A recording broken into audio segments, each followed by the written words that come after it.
우리는 매주 수요일마다 예수 그리스도에 대해서 살펴보고 있습니다. 아들로 오신 예수님, 선지자로 오신 예수님, 그리고 대제사장으로 오신 예수님, 메시아로 오신 예수님, 그것을 증거하는 세례 요한의 사역에 대해서 지난주까지 살펴보았습니다. 특별히 오늘 말씀은요, 예수님께서 세례를 받으심으로 말미암아서 일어나는 여러 가지 사건에 대해서 살펴보도록 하겠습니다. 세례 요한의 시대는요, 매우 힘든 시대였습니다. 정치적으로는 로마의 식민지 지배하에 있었습니다. 억압과 착취를 당했지요. 사회적으로는 부정과 부패가 만연하였습니다. 그리고 경제적으로는요, 빈부의 격차가 너무 심했지요. 이런 타락한 문화로 인하여 도둑질과 살인과 방화와 온갖 부정과 부패가 난무하였습니다. 더욱더 안타까운 것은요, 종교는 거짓과 불의가 정당화된 그런 모습으로 나아갔습니다. 그야말로 세례 요한의 시대는 어둠의 시대, 암흑 그 자체라고 말할 수가 있었습니다.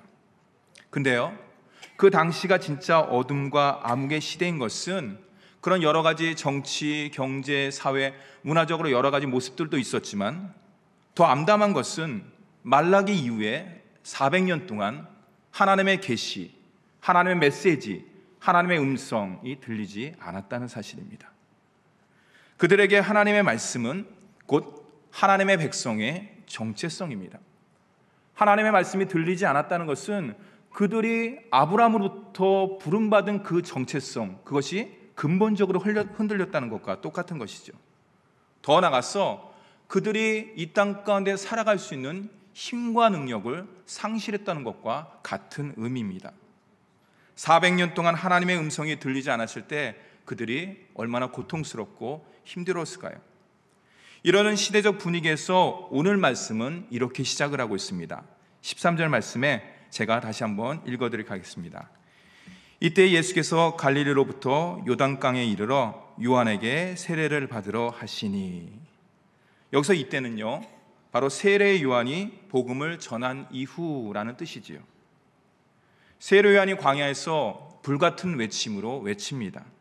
하나님 나라를 선포합니다. 세례 요한의 외침과 소문은 유대 광야에서부터 예루살렘, 온 유대와 요단강 사방에 그 소문이 퍼지게 되었습니다.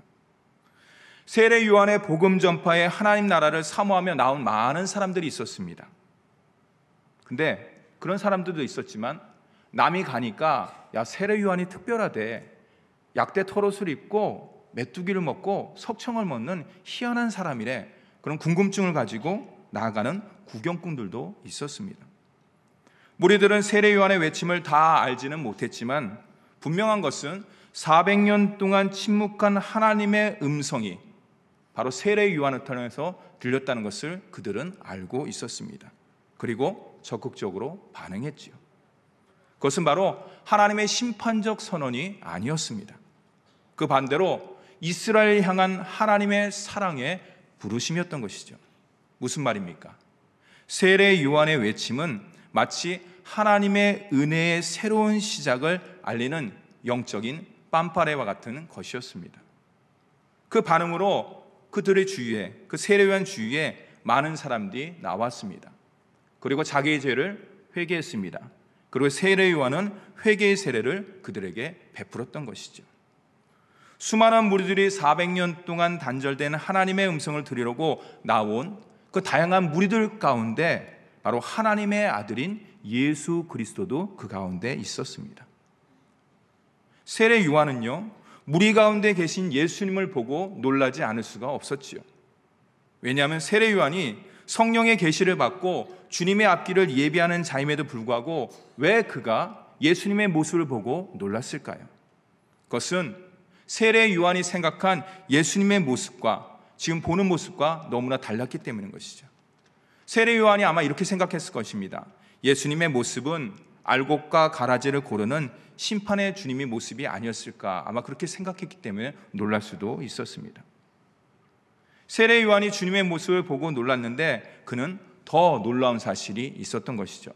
그것이 바로 오늘 14절의 말씀입니다. 함께 읽도록 하겠습니다. 시작. 요한이 말려 이르되 내가 당신에게서 세례를 받아야 하는데 어찌하여 당신이 내게로 오시나이까. 쉬운 성경으로 말하면 세례를 받아야 할 사람은 나인데 어떻게 제가 주님께 세례를 베풀 수가 있습니까? 이런 뜻입니다. 세례 요한으로부터 회개의 물세례를 받으실 필요가 없는 주님이십니다. 그럼에도 불구하고 주님께서 세례 요한에게 물세례를 받으러 나오셨다. 왜 예수님께서는 요한에게 세례를 받으러 나왔을까요? 예수님께서 요한의 세례를 받는 것은 죄인들이 받는 세례와는 근본적으로 다른 것이었습니다. 예수님께서 요한에게 세례를 받으신 것은 요한의 설교를 듣고 감동받아서 세례를 받은 것이 아니었지요. 하나님의 아들인 예수 그리스도께서 죄가 있어서 받으신 것은 더더욱 아니었습니다. 그것은 바로 자신의 낮아짐, 그리고 공생의 사역의 시작을 공식적으로 알리는 하나의 예표라고 할 수가 있었습니다. 즉, 예수님은 죄가 없으신 하나님의 아들이셨지만 동시에 인류의 죄를 대표하는 대표자로서 친히 요한으로부터 세례를 받으신 것이죠. 그럼에도 불구하고 요한이 세례 주기를 거부합니다. 그래도 저는 예수님에게, 하나님의 아들인 예수님에게 세례를 베풀 수가 없습니다. 그러다 주님께서 단호하게 말씀하십니다. 15절 말씀에 보면요, 예수께서 대답하여 이르시되 이제 허락하라. 우리가 이와 같이 하여 모든 의를 이루는 것이 합당하니라. 좀 더 쉽게 얘기하면요, 내 말대로 해라. 예수님 말대로 해라. 오랜 세월 동안 이어져온 하나님의 역사가 지금 바로 이제 이 세례 속에서 하나로 모아진다. 이제 시작되는 것이니까 속히 그 일을 너는 해야 된다. 이런 뜻입니다. 여기서 말하는 모든 의를 이룬다는 것은요, 하나님의 의를 이룬다는 것이죠. 여러분, 하나님의 의가 무엇입니까? 하나님의 의는 바로 하나님의 선한 뜻이라고 할 수가 있습니다. 창세기에 가서 하나님께서 태초에 천지를 창조하시고 보시기에 너무 좋았습니다. 그것으로 다 끝난 줄 알았습니다. 그러나 첫사람인 아담과 하와가 사탄의 말에 유혹받고 불순종함으로 말미암아서 어떻게 했습니까? 하나님의 말씀에 불순종함으로 말미암아서 그 가운데 죄가 들어온 것이죠. 하나님의 의, 하나님의 공의, 하나님의 뜻이 모든 것들이 어긋나게 되었습니다. 그러자 하나님께서 어떻게 했습니까? 그 아들 예수 그리스도를 통해서 이 세상을 구원해야 되겠다. 이것이 바로 하나님의 선한 뜻이고 바로 하나님의 의라고 할 수가 있습니다. 예수님이 이 땅에 오셔서 구원과 창조의 질서를 회복하는 것이 바로 하나님의 의를 이루는 것이고 하나님의 뜻을 이루는 것이라고 할 수가 있습니다. 사랑하는 성도 여러분, 예수님을 믿음으로 말미암아서 구원받은 우리 또한도 하나님의 창조 질서와 구원 질서에 동참하는 자라는 것을 꼭 기억하시기를 간절히 바랍니다. 그로 말미암아서 우리가 하는 생각, 저와 여러분이 하는 행동, 우리의 삶의 모든 것들, 모든 영역 속에는 바로 하나님의 뜻, 하나님의 의, 하나님의 창조 질서와 구원 질서의 회복에 대한 간절한 소망들이 담겨져 있다라고 할 수가 있습니다. 그렇기 때문에 우리는 개인 한 사람 한 사람이 아니라고 할 수가 있는 것이죠. 하나님의 사랑의 메신저로서 예수 그리스도를 믿음으로 말미암아서 구원받은 하나님의 대리자로서의 그 모든 역할과 사명을 하나님께서 저와 여러분의 삶 가운데 허락하여 주셨습니다. 그것을 늘 기억하면서 하나님의 의를 이루는 우리 모두가 되기를 간절히 바랍니다. 만약에요, 이건 만약인데요, 예수님께서 세례를 받지 않으셨다면, 그렇죠? 만약에 세례를 받지 않으셨다면 저 골고다 언덕의 십자가에서 물과 피를 쏟으심이 우리와 어떤 상관이 있을까? 우리는 한 번 더 생각해 보게 됩니다. 예수님 받으신 세례가 과연 무슨 의미가 있을까? 세례는요, 물속에 반복하여 잠그다, 담가서 깨끗이 하다, 물로 씻어 깨끗하게 하다, 이런 의미가 있습니다. 본래 세례는 물속에 들어가 씻기움으로 깨끗하게 하는 정결 예식의 하나인 것이죠. 세례는 죄인의 죄 씻음을 받았다는 회개의 표시이기도 합니다. 또한 하나님의 자녀답게 살겠습니다 결단과 다짐의 모습이기도 한 것이죠. 쉽게 말해서 나의 영적인 호적이 지옥에서 천국으로 옮겨졌습니다 라는 뜻이기도 합니다. 하나님의 자녀가 되었다는 신분 세탁이라고 할 수 있죠. 영화에서 얘기하는 신분의 변화라고 이야기할 수가 있는 것이죠. 이처럼 세례는요, 회개의 표시요 신분의 변화인 그 세례를 예수님께서 친히 받으신 것은 세상 죄를 지고 가는 하나님의 어린 양으로서의 저와 여러분의 모든 죄 또한도 대속해 주신다는 그런 의미를 담고 있는 것이죠. 담당하기 위해서 친히 세례를 받으신 것이죠. 그런데요, 예수님께서 물 세례를 받으실 때 더욱더 놀라운 일이 한 가지 일어났습니다. 우리 다 같이 16절 말씀을 한 번 더 읽어보도록 하겠습니다. 시작. 예수께서 세례를 받으시고 하늘이 열리고 하나님의 성령이 비둘기같이 내려 자기 위에 임하심을 보시더니, 제가 저기에 줄을 쳤는데요, 하늘이 열리고 하나님의 성령이 비둘기같이 임했다. 예수님께서 세례 요한으로부터 물 세례를 받으시고 올라오실 때 두 가지의 모습이 나타났습니다. 한 가지는 하늘이 열렸다는 것이에요. 또 한 가지는 뭡니까? 바로 성령이 비둘기같이 임하셨다는 것입니다. 여기서 하늘이 열렸다는 것이 과연 무슨 뜻일까요? 진짜 하늘이 열린 것인가? 아니면 영적으로 바라봤을 때 하늘이 열린 것인가? 우리는 궁금해합니다. 분명한 것은요, 인류 역사상 하늘이 열리는 것이 두 번 있었습니다. 성경에. 첫째는요, 우리가 잘 아는 창세기 7장의 말씀 가운데 기록이 되어 있습니다. 하나님께서 인류를 심판하실 때 하늘문이 열려서 40주야 비가 쏟아진 것이죠. 그리고 오늘 말씀에서 예수님께서 물 세례를 받으실 때 하늘문이 활짝 열린 것입니다. 생각해 보겠습니다. 노아 시대에 하늘문이 열린 것은 하나님의 심판으로 인한 문이 열렸던 것이죠. 그러나 오늘 우리가 읽은 이 말씀 가운데 하늘문이 활짝 열린 것은 예수님께서 물 세례를 받으시자 그 문이 활짝 열린 것은 하나님의 심판이 아니에요.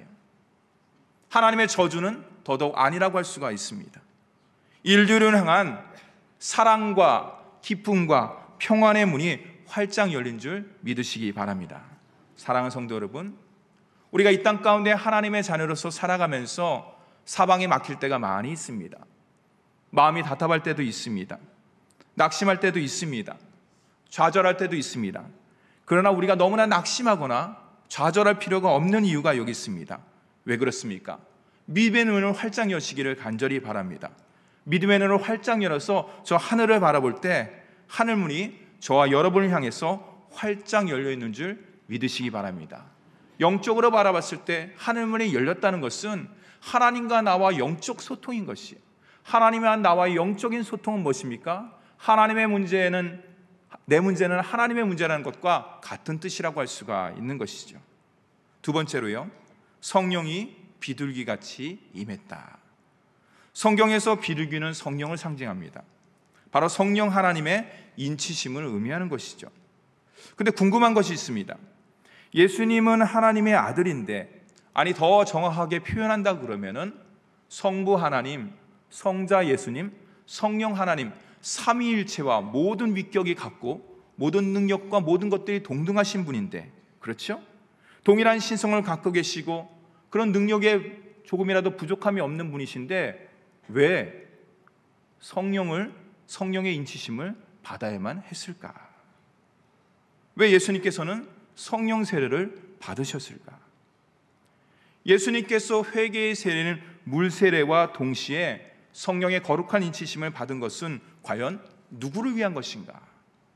우리는 여기서 하나를 알 수가 있는 것이요, 예수님 자신을 위한 것은 아니다. 우리 앞에서 설명을 계속 드렸으니까 물 세례도 마찬가지고 성령의 인치심도 마찬가지고 하나님의 아들로서 그것을 받을 필요가 없는 것이죠. 죄가 없으시기 때문에, 또한 성령과 동일하신 분이기 때문에 성령의 인치심 또한도 받을 필요가 없는데, 그럼 왜 받으셨을까? 누구를 위해서 받으셨을까? 바로 저와 여러분을 위해서 그 모든 것들을 친히 받으신 줄 믿으시기 바랍니다. 예수님께서는요, 물세와 동일하게 성령의 인치심을 받음으로 앞으로 하나님의 자녀가 해야 될 모든 일들을 친히 보여주시고 예비하시고 나타내신 것이에요. 그래서 우리가 잘 아는 사도행전 1장 말씀에 우리가 잘 아는 말씀 있지 않습니까? 오직 성령이 너희에게 임하시면 너희가 권능을 받는다는 거예요. 하나님의 자녀로서의 신분의 변화뿐만 아니라 하나님의 자녀로서의 권세와 능력을 받음으로 말미암아서 예루살렘과 온 유대와 사마리아와 땅끝까지 이르러 복음의 증인이 된다는 것이에요. 하나님의 자녀로서의 신분의 변화뿐만 아니라 하나님께서 허락하신 모든 능력을 덧입음으로 말미암아서 바로 증인된 삶, 하나님께 영광 돌리는 귀한 삶으로 나아갈 수가 있다. 그 조건이 무엇이냐? 바로 성령 세례라고 할 수 있어요. 성령의 인치심이라고 할 수가 있는 것이에요. 예수님께서는, 하나님의 아들 예수님께서는 그 모든 것들을 아셨기 때문에 저와 여러분의 모든 죄와 허물을 용서해 주기 위해서 물세례를 받으실 필요가 없는데도 불구하고 친히 세례 요한으로부터 물세례를 허락하셨습니다. 예수님께서는 성부, 성자, 성령 삼위일체의 동일하신 위격을 가지시고 모든 능력에 하나라도 차별이 없으신 분이심에도 불구하고 성령 하나님부터 성령의 인치심을 덧입으셨습니다. 그 모든 것들은 무엇입니까? 저와 여러분을 위한 것이에요. 사랑하는 성도 여러분, 우리가 이 땅 가운데 살아가면서 하나님의 자녀가 되었다는 것이 무엇입니까? 그것은 하나님께서 저와 여러분의 인생의 모든 것들을 아시고, 아시는 것뿐만 아니라 계획하시고, 계획한 모든 것들을 합력하여 선하게 인도해 주신다는 쌓이는 것을 믿고 고백하시는 우리 상당의 모든 지체가 되기를 간절히 바랍니다. 주님께서 성령 인치심을 받고 올라오자 어떻게 하나님께서 말씀하셨습니까? 17절 말씀에 보면요, 이는 내 사랑하는 아들이요 내 기뻐하는 자라, 이렇게 말씀하셨습니다. 성령의 인치심을 받자 하나님께서 온 세상을 향해서 세 가지의 말씀을 선포하신 것이에요. 그 첫 번째는 뭐냐? 온 인류를 향해 하나님께서 말씀하셨습니다.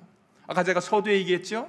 400년 동안 하나님의 음성이 들리지 않았습니다. 오직 세례 요한을 통해서 회개하라, 천국에 가까웠느니라, 회개하는 자마다 하나님의 자녀로서 거듭나는 삶을 살 수 있다는 것을 세례 요한을 통해서 증거하고, 그 이후에 하나님께서 이는 내 사랑하는 아들이요 내 기뻐하는 자라는 본격적인 하나님의 메시지와 하나님의 음성을 예수 그리스도 통해서 우리에게 전달해 주신 것이죠. 그 의미가 과연 무엇일까? 첫째는 온 인류를 향한 하나님의 선포인 것이에요. 영원 전부터 예비하시고 계획하신 구원의 뜻을 이루기 위해서 주님께서 공적인 사역을 이제 시작할 것이다 라고 하나님께서 선언하신 것입니다. 즉 예수님께서 우리 모두의 구원의 보증자가 되신다. 그렇기 때문에 예수 그리스도를 믿는 자는 하나님의 자녀로서의 모든 것들을 누릴 수가 있다는 것을 하나님께서 친히 말씀하신 것이죠. 그 다음으로는 뭡니까? 인류를 향한 하나님의 선포뿐만 아니라 사탄, 어둠의 세력과 악한 영들, 이 세상 가운데 권세 잡는 그들을 향해서 하나님께서 선포하신 것입니다. 그것이 무엇입니까? 지난주의 말씀이 뭡니까? 세례 요한의 사역이죠.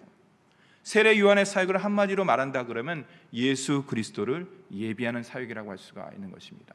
그리고 오늘 예수님께서 드디어 세례 요한 앞에 등장을 합니다. 그리고 세례를 받습니다. 성령의 인치심을 받습니다. 하늘을 열면서 하나님의 음성이 들립니다. 그 이후에 우리가 잘 아는 마태복음 4장 내용이 무엇입니까? 예수님께서 시험받은 내용인 것이죠. 예수님께서 세 가지의 시험을 받습니다. 근데 사탄이 그 세 가지의 시험을 할 때마다 사용하는 말이 있어요. 여러분 집에 가서 살펴보시기 바랍니다. 만일 내가 하나님의 아들이거든. 여러분 예수님이 누굽니까? 하나님의 아들이에요. 사탄이 모를까요? 영적인 존재가 모를까요? 알아요. 그럼에도 불구하고 한번 흔들어 보는 거예요. 한번 찔러 보는 거예요. 너가 진짜 하나님의 아들이거든 이것을 이렇게 해라, 이것을 이렇게 바꿔라 라고 이야기하는 것입니다. 성도 여러분, 오늘 말씀과 연관해서 생각해 보면요, 만약에 예수님께서 성령의 인치심을 받으실 때 아무런 소리라든지 현상이 나타나지 않았다 그러면 뻘쭘했을 것이에요. 우리말로 얘기하면 하늘이 열리면서 이는 내 사랑하는 아들이요 내 기뻐하는 축복의 메시지를 하나님 앞으로 듣지 못했다 그러면, 듣지 않았다면 아마 사탄이 예수님의 정체성에 대해서 시험할 때 너 거봐, 네가 공생애를 시작할 때 뭐 어떤 현상이 일어났냐? 어떤 모습이 나타났어? 야, 하나님께서 너를 기뻐한다고, 내가 너를 축복한다, 내가 너를 보냈다, 너 앞으로 잘할 거라는 얘기를, 메시지를 받았어? 너 안 받았잖아. 너 하나님과 영적으로 단절된 거 아니야? 너 하늘에서 내려옴으로 말미암아서 그 영적인 선이 끊어진 거 아니야? 라고 이야기할 수 있어요. 사탄이 비아냥거릴 수도 있는 것이. 우리 하나님께서, 주님께서는 그 모든 사탄의 계략을 아셨기 때문에 바로 오늘 말씀 2절 이후에 마태복음 4장의 내용을 이미 아셨기 때문에 그 모든 것들을 주님께서 예비한 것입니다. 어쩌면 만약에 첫 사람인 아담처럼 예수님 또한도 자신의 정체성에 대해서, 또한 이 땅의 사명에 대해서 혼란을 느낄 수도 있었던 것이에요. 하지만 어떻습니까? 성자 예수님은 창세 전부터 성부 하나님과 사랑을 받으시고 사랑을 나누신 존재인 것을 믿으시기 바랍니다. 그렇기 때문에 예수님께서 이 땅에 내려온 것입니다. 예수님께서 공생애를 시작하시면서 이 말씀은 오늘 우리에게도 그대로 적용되는 것이에요. 이 말씀은 예수님께서 공생애 시작할 때 주님에게 주신 말씀뿐만 아니라 오늘 우리 삶 가운데 예수 그리스도를 믿음으로 말미암아서 하나님의 자녀가 되었습니다. 이 땅 가운데 삽니다. 어둠의 세력들이 있습니다. 사탄의 방해가 있습니다. 힘든 일이 있습니다. 그럴 때마다 우리가 생각해야 될 것이 무엇이냐? 우리가 붙잡아야 될 말씀이 과연 무엇이냐? 바로 오늘 17절의 말씀이라고 할 수가 있습니다. 이는 내 사랑하는 아들이요 내 기뻐하는 자라 가사 우리가 말씀을 통해서 날마다 묵상하고 나아가시기를 간절히 바랍니다. 마지막으로요, 오늘 17절의 말씀은요, 하나님의 사랑의 세레나데예요. 사랑의 음성이라고 할 수가 있습니다. 누구를 향한? 하나님의 자녀를 향한 사랑의 음성이라고 할 수가 있습니다. 17절 말씀을 제가 쉬운 성경으로 다시 한번 읽어드리도록 하겠습니다. 이는 내가 사랑으로 선택하고 구별한 내 아들, 내 삶의 기쁨이다. 하늘이 열리면서 하나님께서 예수 그리스도를 향해서, 아니 온 그리스도인을 향해서 얘기했어요. 내가 너를 선택했어. 내가 너를 구별했어. 왠 줄 알아? 내가 너를 사랑하기 때문에. 언제부터? 영원 전서부터. 내가 계획한 그때서부터 내가 너를 사랑하고 내가 너를 구별하고 내가 너를 선택하기를 작정했단다. 그리고 너는 뭔 줄 알아? 너는 이 땅 가운데, 아니 나의 하나님의 전 존재의 기쁨이란다라고 오늘 말씀 가운데 이야기하고 있는 것입니다. 여러분, 예수님께서 공생의 사역을 시작하면서 우리는 말씀 충만, 성령 충만, 은혜 충만하다고 생각할 수 있어요. 물론 그것도 맞는 것입니다. 하나님의 아들이기 때문에, 성령의 인치심을 받았기 때문에. 근데 오늘 말씀을 적용한다 그러면 더 중요한 말씀이 있어요. 그것이 무엇입니까? 너는 내가 사랑하고 선택한 구별된 아들이다 라는 하나님의 선택적 사랑이에요. 그것을 먼저 확인한 것이에요, 예수님께서. 그리고 너는 내 삶의 기쁨이다. 이것이 무엇입니까? 바로 하나님의 근본적 기쁨이 바로 너라는 것을 예수님께서는 공생의 사역 시작 전에 그것을 알고서 그 마음을 가지고 나아갔던 것입니다. 오늘 말씀의 근거에서 우리 신앙의 출발과 삶의 완성이 이루어지는데, 그것을 단어로 표현한다 그러면 무엇이라고 할 수가 있을까요? 한번 따라서 읽습니다. 하나님의 사랑과 하나님의 은혜입니다. 너무 잘하는 말씀이에요. 신앙생활하면서 이 모든 것이 하나님의 사랑이고 하나님의 은혜입니다. 그것이 오늘 말씀 가운데 이는 내 사랑하는 아들이요 내 기뻐하는 자 말씀 가운데 다 포함되어 있다고 할 수가 있습니다. 만약에 예수님께서 이 사랑의 음성을 듣지 못했다 그러면은 예수님의 공생의 3년의 삶이 어땠을까? 굉장히 어려울 수도 있었을 것이에요. 힘든 인생길을 갈 수가 있었을 것이에요. 하나님의 선택적 은혜가 있었기에 예수님께서는 온갖 조롱과 핍박을 달게 받으셨습니다. 날마다 들려오는 너는 내 사랑하는 아들이야, 내가 너를 기뻐한다라는 그 사랑의 음성이 있었기에 예수님께서는 그 험한 골고다의 언덕을 십자가를 지고 올라갈 수가 있었던 것이죠. 그리고 그 십자가에 달려서 물 한 방울 피난물까지 다 쏟을 수 있었던 것이 바로 하나님의 사랑이며 하나님의 근본적인 은혜라고 할 수가 있는 것입니다. 우리도 그렇습니다. 우리의 삶과 사역의 원동력이 무엇입니까? 하나님의 말씀이죠. 이런 하나님의 말씀을 통해서 깨닫는 것이 무엇입니까? 오늘 말씀 가운데 적용한다 그러면 내가 너를 사랑한다, 내가 너를 기뻐한다, 내가 너를 축복한다는 것이라고 할 수가 있습니다. 날마다 하나님의 말씀인 사랑의 메시지를 들으시기를 간절히 바랍니다. 그럴 때에 우리가 진정한 사랑의 메신저가 될 수가 있는 것이에요. 우리가 진정한 기쁨의 메신저가 될 수가 있는 것이에요.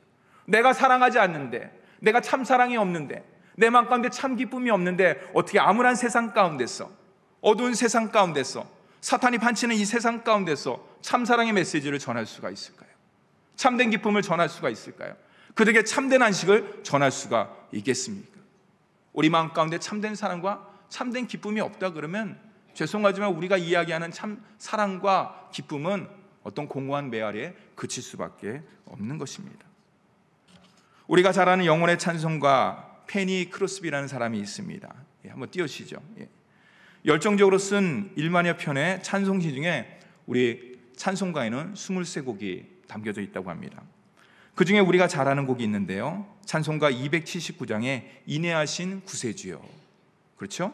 288장 우리가 잘 부르는 예수를 나의 구주 삼고, 384장 나의 갈 길 다 가도록, 그 다음에 435장 나의 영원한 신기여 생명보다 귀하다, 이런 많은 곡이 있었습니다. 더 많이 있습니다. 페니 크로스비는요 1820년에 미국의 작은 마을에서 태어났습니다.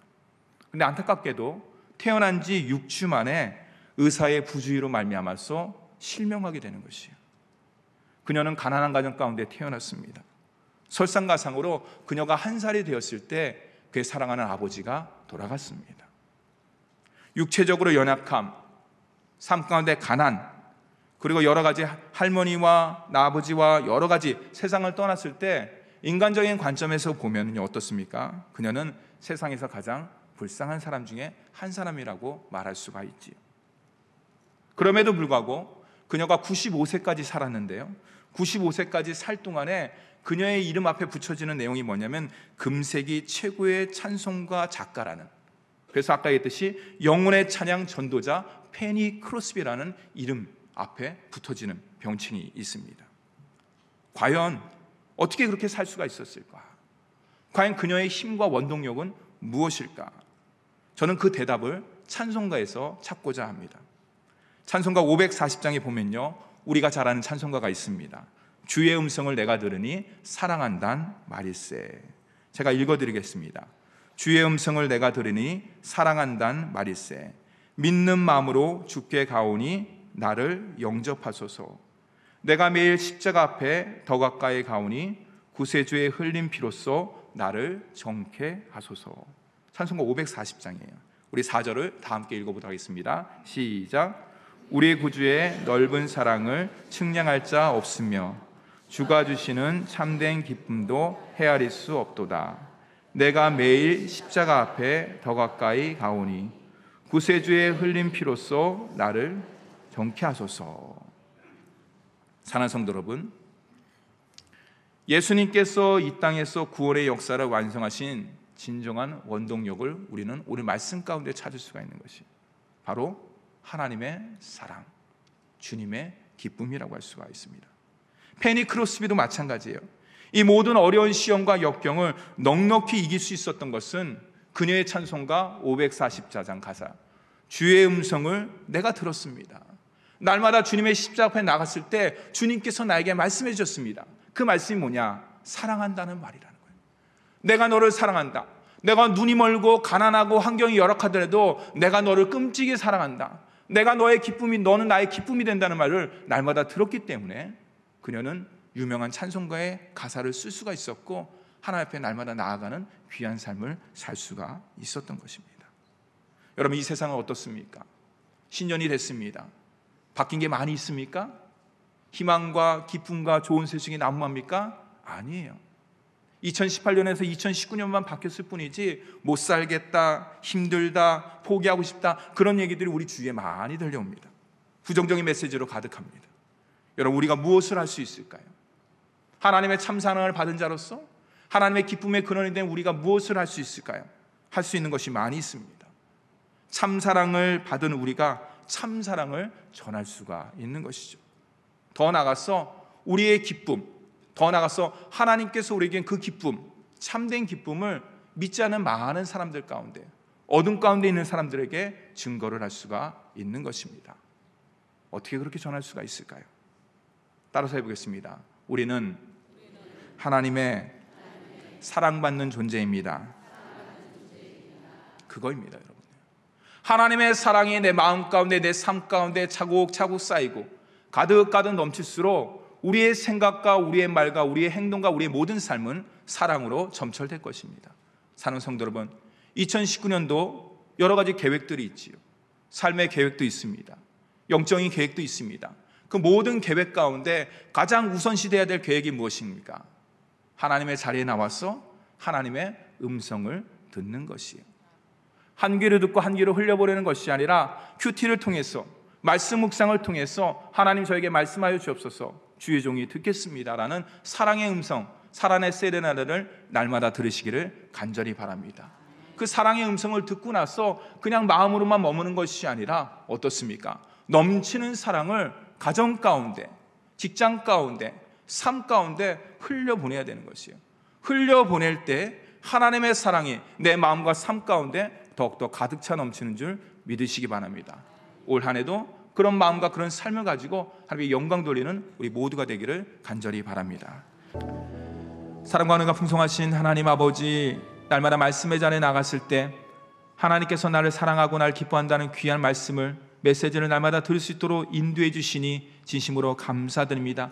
하나님의 귀한 자녀로서 세상 가운데 참 사랑과 참 기쁨과 참 평안을 담대히 전하는 우리 모두 삶이 될 수 있도록 주여 붙잡아 주옵시고 인도하여 주시옵소서. 우리 상당교회 2019년도 선교적 교회 세상을 향해 가라는 귀한 비전을 허락해 주시니 진심으로 감사드립니다.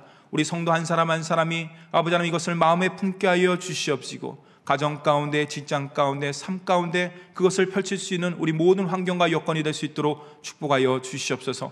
원로 목사님과 담임 목사님 영육간의 강건함으로 인도하여 주옵시고, 영권을 7배나 더하여 주옵시고, 담임 목사님 특별히 올해 2019년도의 비전과 꿈과 소망을 아버지 하나님 붙잡게 하여 주옵시고, 그 모든 것들을 하나님의 은혜 가운데 온전히 이룰 수 있도록 인도하여 주시옵소서. 우리 상당교회를 축복해 주옵시고 많은 재직들을 허락해 주시니 진심으로 감사드립니다. 우리 재직 한 사람 한 사람이 주님의 마음을 품게 하여 주시옵시고, 선교적 교회로 나갈 수 있는 우리 귀한 재직들이 될 수 있도록 인도하여 주시옵소서. 땅끝까지 복음을 전하는 귀한 말씀에 순종해서 우리 선교사님이 해외에 많이 나갔습니다. 흩어져 있는 모든 선교사님들, 파송 선교사님, 협력 선교사님들, 우리 단기 선교사님들 영육간의 강건함으로 인도하여 주옵시고, 맡겨진 귀한 일들을 잘 감당할 수 있도록 인도하여 주시옵소서. 그들의 가정과 그들의 자녀에게도 하나님께서 형통의 복을 더하여 주시기를 간절히 바라원하며 예수님의 이름으로 감사하며 기도드립니다. 아멘.